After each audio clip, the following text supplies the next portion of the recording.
Please subscribe my channel. I thought I was being gentle when I spoke, trying to cushion the blow, offering a softer exit. Let's just be friends, I said, my voice steady, deliberate.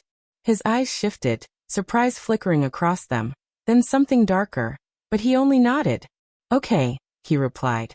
That was the last I heard from him. At first, I assumed he just needed some space.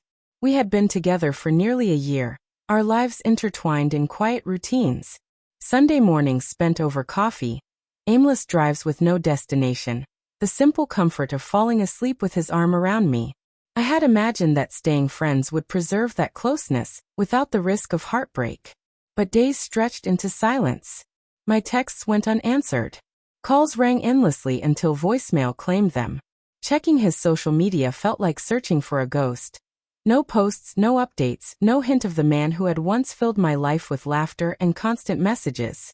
I asked mutual friends casually if they had seen him, but their puzzled expressions and shrugged shoulders offered nothing. Haven't heard from him. He's not around anymore, they said. It was as though he had taken a pair of scissors to our shared life, snipping himself out so cleanly that only the empty spaces remained. At first, I was angry. How could he take me so literally? I hadn't meant to erase him. What had I meant, exactly? I wanted safety, a familiar presence without the sting of love. I wanted him close enough to lean on, but never close enough to burn me. Yet the silence was absolute. Late at night, scrolling through old photos, his smile caught in sunlight, his hand brushing against mine. I began to understand. He wasn't punishing me. He was protecting himself. And perhaps he was stronger than I had ever given him credit for. The more I tried to reach him, the more it became clear. Alex had made a choice. Not a pause, not a sulk, but a complete severing. It startled me because I had always thought of him as gentle, cautious, a man who lingered at thresholds rather than slamming doors. But that Alex no longer existed. One afternoon, I drove past the cafe we had frequented, its chipped mugs and uneven tables familiar and comforting. I half expected to see him hunched over a book, coffee cooling at his side, but the chair he always occupied was empty. The barista smiled politely, offering no hint of recognition, no acknowledgement of the us we had been. To her, I no longer had a companion. The extent of his disappearance was jarring. Not just blocked numbers, but erased from group chats, skipping events, declining any gathering he knew I would attend. When our friends organized a birthday dinner, he was absent. Later, someone whispered, "He said he didn't want to make things awkward for you." Awkward.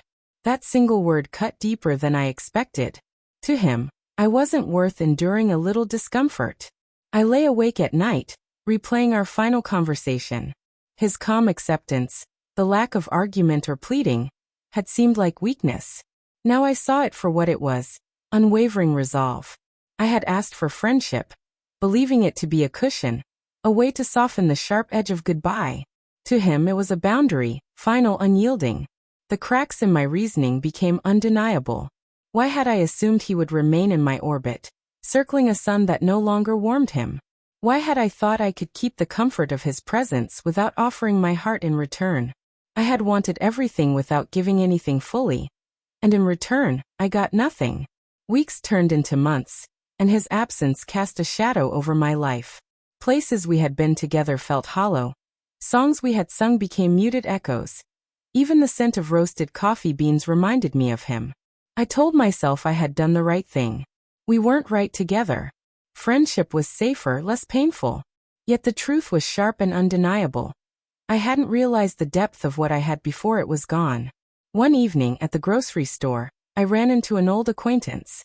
Casually, she mentioned that Alex had taken a new job in another town, that he seemed lighter, happier. "He looks free," she said. I forced a polite smile, but inside, her words cut through me. Free. That was what he had found when he left. For the first time, I wondered if I had been the weight he needed to shed, if my half-hearted offer of friendship had been nothing more than a tether, holding him back from the version of himself he longed to become. Late at night, I scrolled through our last message thread, stopping at his simple, affectionate words before my final line. "We should just be friends." I stared at it for a long time, throat tight, realizing that a single phrase had undone everything. As if I had pressed delete, on a future we could have shared. Slowly, I understood the lesson. Love cannot be offered halfway, kept on reserve, or put aside while we seek something easier or safer.